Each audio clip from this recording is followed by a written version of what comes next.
नाटक निर्मात्रीको रूपमा पहिलोपटक नायिका रेखा थापा। कान्तिपुर थिएटरमा अब नाटक सेतो धरती। नेपाली सिने उद्योगकी महिला सुपरस्टार रेखा थापाले झण्डै 2.5 दशकदेखि आफू व्यस्त रहेको क्षेत्रभन्दा फरक नाटकको धरतीमा आफूलाई अभ्यस्त गराइरहेकी छिन्।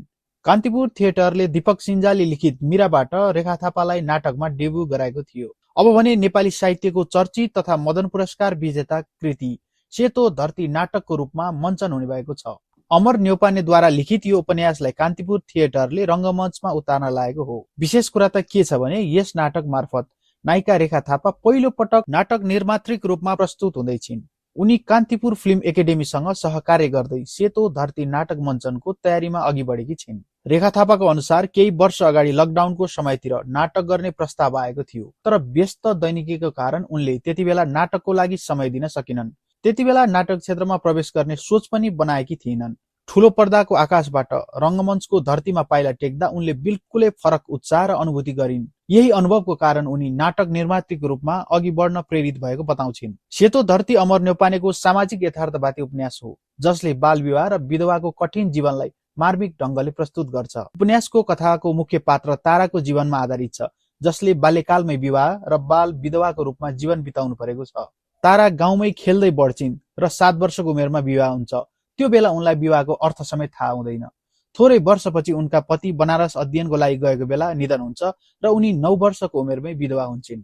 विधवाको जीवन सुरु भएपछि तारा सामाजिक नियम र परम्परागत दबावभित्र सीमित हुन्छन्। केही वर्षपछि उनको आमा पनि बित्छिन्। बिस्तारै जीवनको एकाङ्कीपन र कठिनाइले उनलाई धकेल्दै देवघाट तर्फ आकर्षित गर्छ, जहाँ उनी अन्ततः आफ्नो बाँकी जीवन बिताउँछिन्। अत्यन्त मार्मिक कथावस्तु भएको मदन पुरस्कार विजेता उपन्यास सेतो धरतीमा आधारित नाटक मञ्चनको सन्दर्भमा पुस्तकका लेखक अमर न्यौपाने, निर्मात्री रेखा थापा र कान्तिपुर थिएटरका प्रमुख प्रकाश पुरी बीच विशेष भेटवार्ता भएको थियो। लेखक न्यौपाने र थिएटर प्रमुख पुरी बीच पुस्तकलाई नाटकमा रूपान्तरण गर्ने विषयमा औपचारिक सम्झौता भइसकेको छ। सेतो धरती अत्यन्त चर्चित र सर्वाधिक बिक्री भएको कृति उल्लेख गर्दै पुस्तकको गरिमा र वजन जोगिने विश्वासको साथ कान्तिपुर थिएटरलाई नाटक मञ्चनको अधिकार दिएको लेखक अमर न्यौपानेले बताएका छन्। पछिल्लो समय कान्तिपुर थिएटरले निरन्तर नाटक मञ्चन गर्दै फिल्म, रंगमञ्च र साहित्यलाई जोड्ने महत्वपूर्ण भूमिका निर्वाह गरिरहेको छ। नाटक माघ 9 गते सरस्वती पूजाको दिनदेखि मञ्चनको तयारीमा रहेको छ।